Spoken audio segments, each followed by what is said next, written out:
Welcome back to the Push Limits Show. This is take 4. I'm Shania. I'm Ivy. And today we wanted to talk a bit about our journey in Jiu Jitsu. And it's just been something that's really lately has taken a lot of our focus, and we like it. Mm-hmm. And so we wanted to share that with you and really why we started training, which we can't really think of a good reason as why we started training.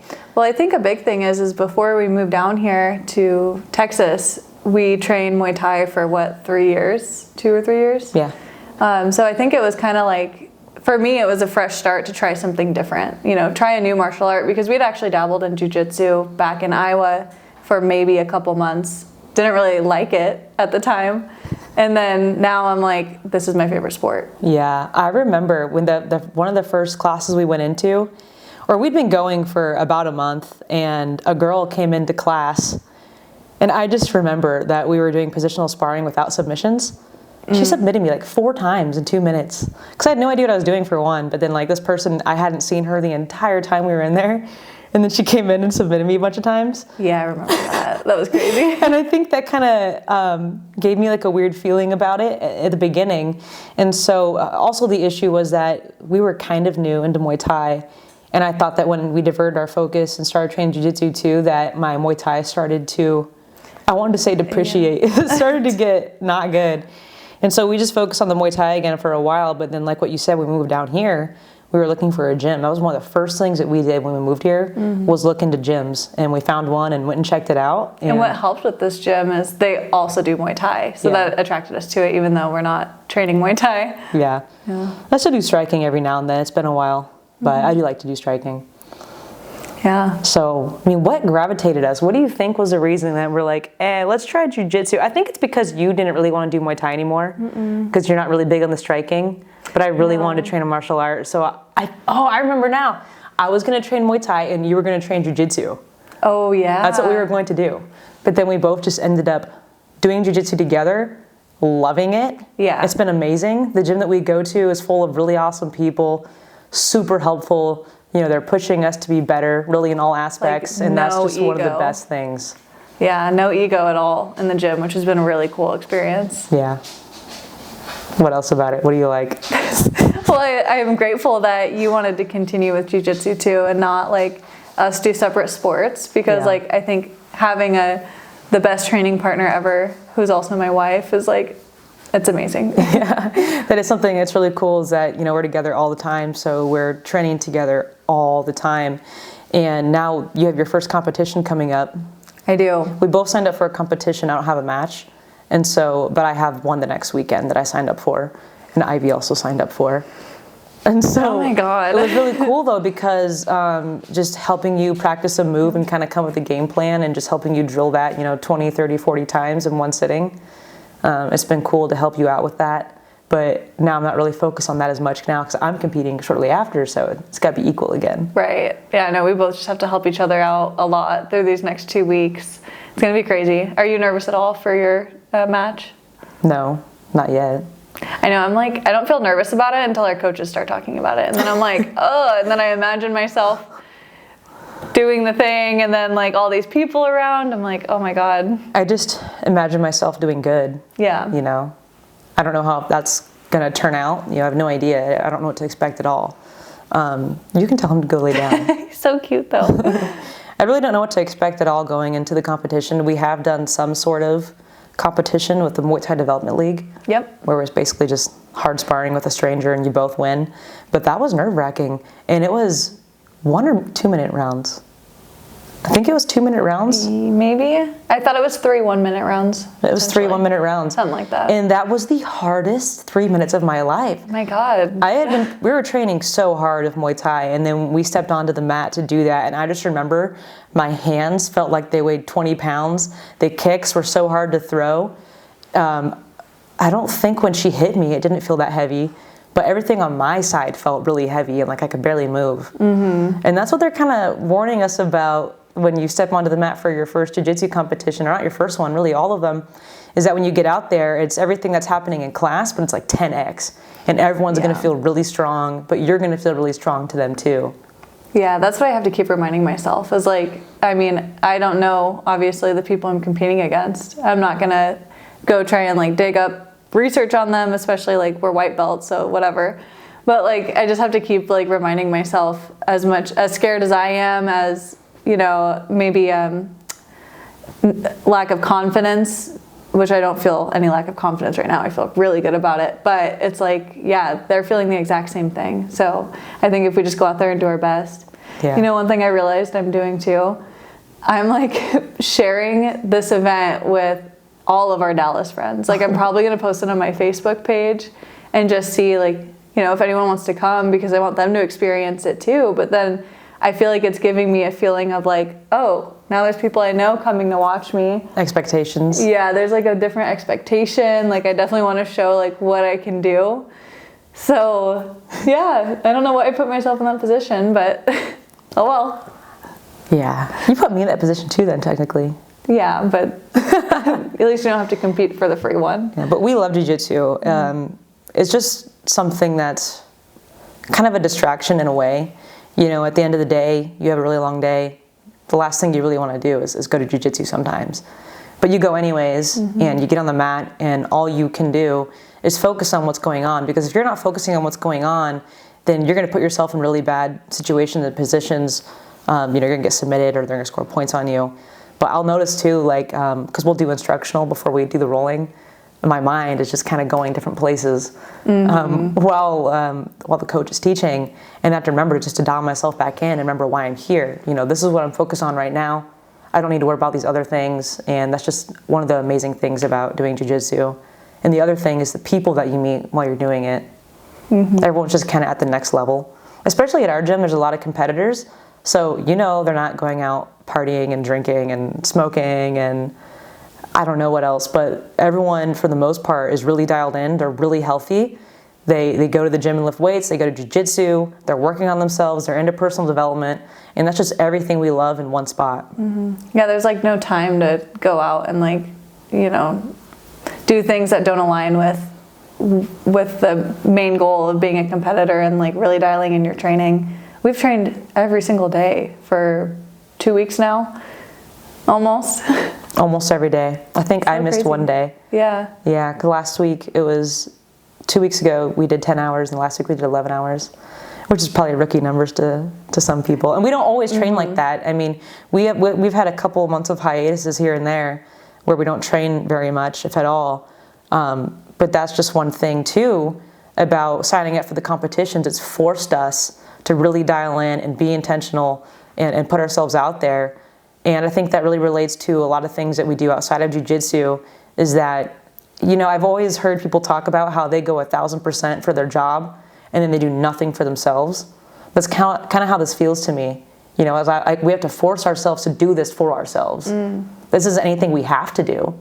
But now that we signed up for the competition, we're making it something that we have to do, which is making us put in the effort. Like something I love to do is set targets and set goals. So I have on my phone, on my home screen, it's like 3 or 4 things that I have a date, like an expiration date or a target date. And so I just always have these things in my head, so that really forces me to take action on things that I might be putting off and just making progress. I love that. I think something I've noticed about myself too, going through this especially, and I guess a lot of other things is, it took me, like I've been serious about jiu-jitsu for the last 1.5 years that we've been training, but these past couple of weeks, have shown how much time I really can dedicate to the sport and how much time I can spend on improving myself and studying it. And what I don't like is that it took me signing up for a competition to really dial in.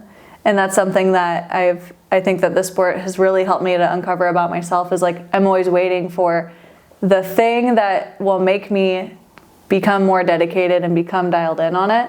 And so that's something that I want to be improving for myself. Like I don't need to train 11 hours of jiu-jitsu every single week by any means, but there is no excuse for why I can't be consistent and dedicated to it. Well, it's typical human nature. I mean, it's taking things from being hypothetical to making it real. I mean, we read all these self-development books, all these self-help and stoicism and all that, and all these things are hypothetical until you actually put in the work and make effort on it. Like, I've tracked so much stuff for so long, and that's how I've been able to look back and see how I've been doing and progressing forward. But it's human nature to not do anything, because to not do anything is really easy and it's safe. And that's what our human nature is attracted to, is doing things that are good and safe and comfy, and running away from things that give us anxiety. It's like we're not being chased by a bear, but thinking about doing these things is giving you anxiety, and that's us running from the pain. And so it's like this weird modern human thing. I think I read about this in the book Sapiens, and probably Robert Greene books as well, Laws of Human Nature. But it's like, it's not the same circumstances anymore from when we were Neanderthals. It's like the modern life and death situations to where you're just too scared to make a phone call. You're too scared to go to a networking event. This is me, by the way. I'm too scared to make phone calls. I'm too scared to go to networking events. But guess what I do? Sales and networking events. Right. Because I have to, and it's really uncomfortable. I was just at a networking event, and it was challenging. At the beginning of that event, I just like to turtle into a corner and not talk to anyone. But I have to talk to people. There's no choice. There's no option. And that's something I'm focused on this year, is improving my relationships. And so midway through the event, I started to have conversations with people. We were on buses, so I would sit in different seats and just ask people questions about them and get to know them. And it was not hard. It was not as hard as what I was making myself believe it was. Yeah. Why do we do that to ourselves? It's what we all do. I mean, we're always painting these pictures we're painting the picture in our head based off of like fear and anxiety we feel versus what could actually happen. So it's pretty cool lately that when I'm imagining the jiu-jitsu match, I'm just imagining a winning outcome. But I know whether I win or lose, I'm going to win because I did it and I put myself out there. Yeah, I love that. Do you have anything to say? No. I can't talk the whole time. You're just really good at it, though. I'm kind of rambling. So let's talk more about the journey of jiu-jitsu, and maybe we can convince some people out there listening to try it out. It's more than just being encompassed in other people's sweat. For sure. It's way more than that. That's part of it, but there's more to it. I just remember, even now, because we are white belts, and we're mostly in survival mode all the time, and so it takes a lot of grit and determination to know every single day I'm going to be put into a really hard, tough situation, and that I need to deal with it. And that's basically what I'm learning at this stage. Like, yes, I'm learning how to escape, and I'm learning how to do some attacks and submissions and get points and all that. But really, when it comes down to it, I'm usually in bad situations. And it would be really easy if I had a crazy ego to where I was just pissed off all the time after class because I didn't win. Oh my God, can you imagine? Yeah, but it's not about winning. It's just about doing what you can do to get better and showing up every single day no matter what. Because there's days where you feel really good, and then there's days where you feel like ass, which is how I felt lately. You've been beating me up. You're mean to me. My consistency is finally stacking, and I can beat up Shania. Yeah, but that's how we were for a while. It was like me, I was a lot better than you, and then now we're kind of like switching spots, and I feel like you're performing at a higher level than I am, and it's just going to be like that from what everyone's been telling us anyways, where they've had a training partner that's been consistent with them forever. Yeah, no, I think what I really like about jiu-jitsu too is just seeing like how strong I'm getting, because like I'll be training with you and other people in the gym who I'm like, every week I'm rolling against them, and we all go really hard. And it's just been really, like, my favorite thing is seeing the things that you used to be able to do to me that I'm finally, like, being able to fight against. And, like, I understand, like, what's coming and, like, how to actually defend myself against it. And that's been really cool. Yeah. I'm just really interested, too, to get through more processes that we're going to go through, or more evolutions, I guess. Because it's like the white belt evolution. This is really a testament to how dedicated and how much commitment and consistency that you're going to have to this, even though you're showing up probably one of the worst people in the room for a while. Yeah. Like, that's teaching you, like, these animals are all over me. Go away, guys. But it's just, someone asked me before, what is jiu-jitsu teaching you about life? And I'm like, I mean, I'm not doing jiu-jitsu to learn life lessons. I'm doing jiu-jitsu to do jiu-jitsu, but there are life lessons that are encompassed in it. So what has it taught you about life? What I just said. Just showing up no matter what, being consistent. It really destroys the ego too.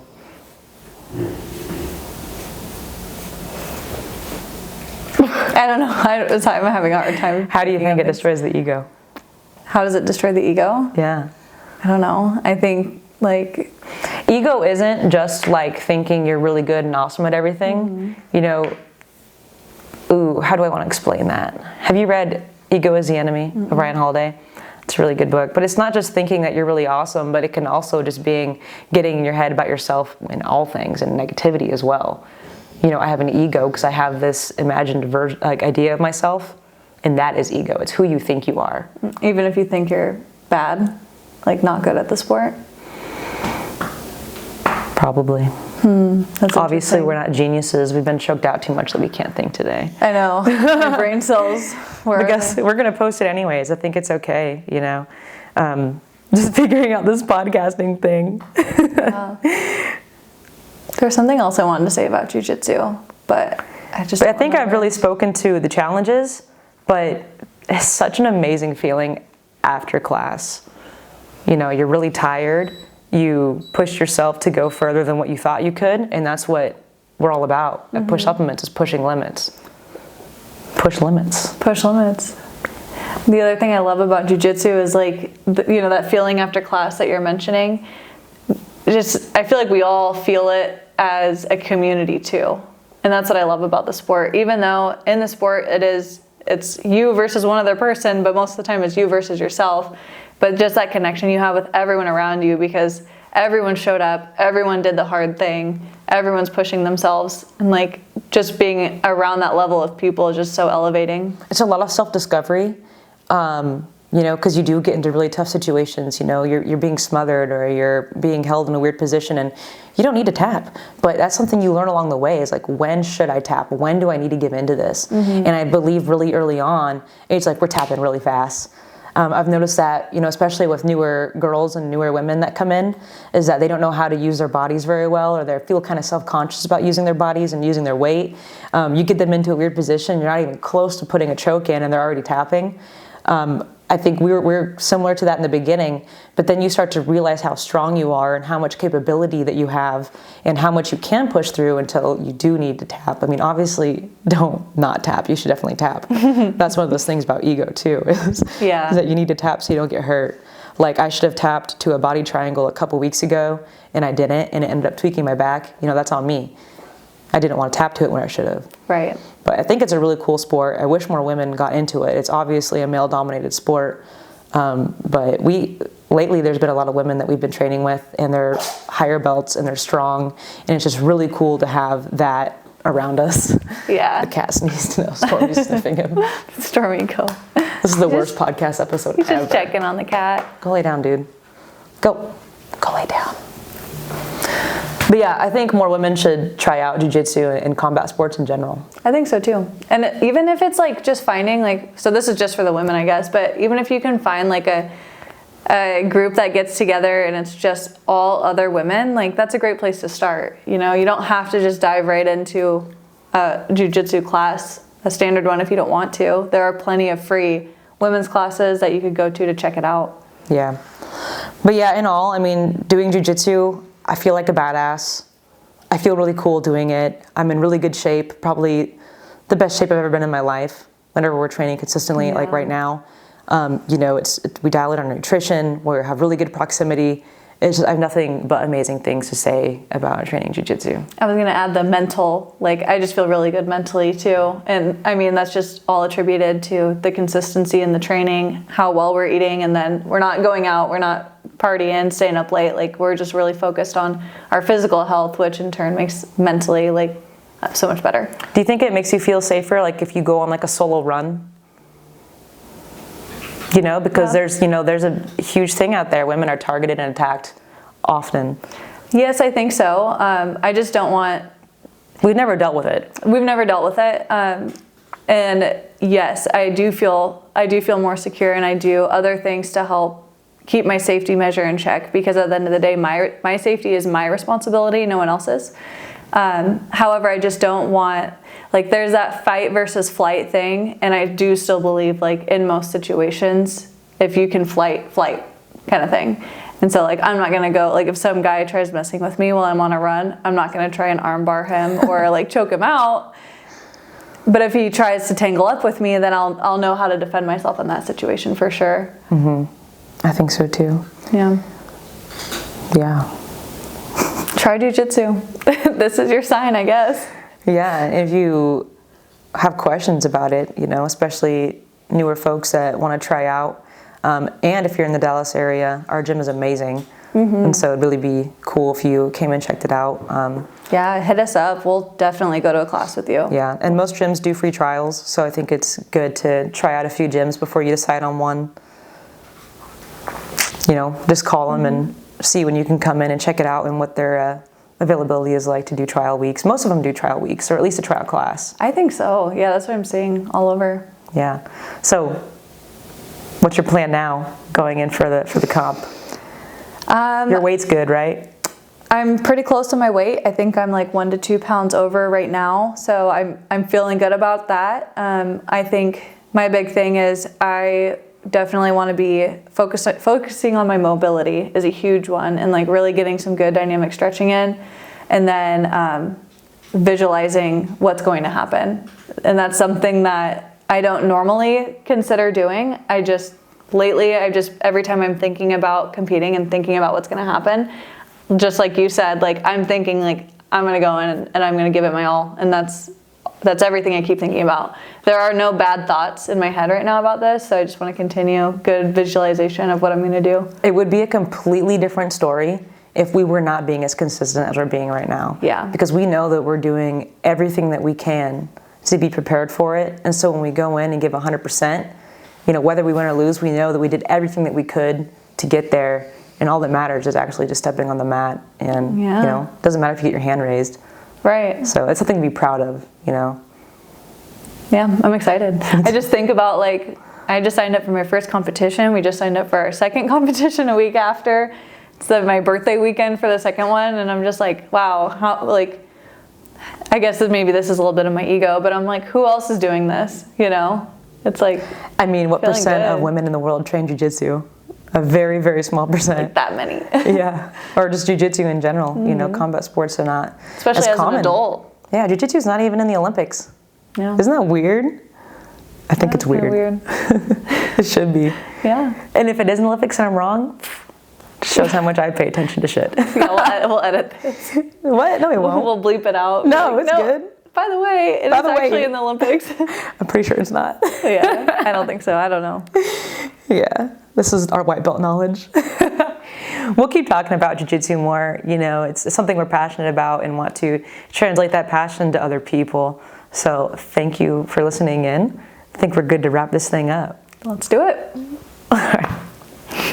That was the worst podcast episode. I agree. Stormy, get off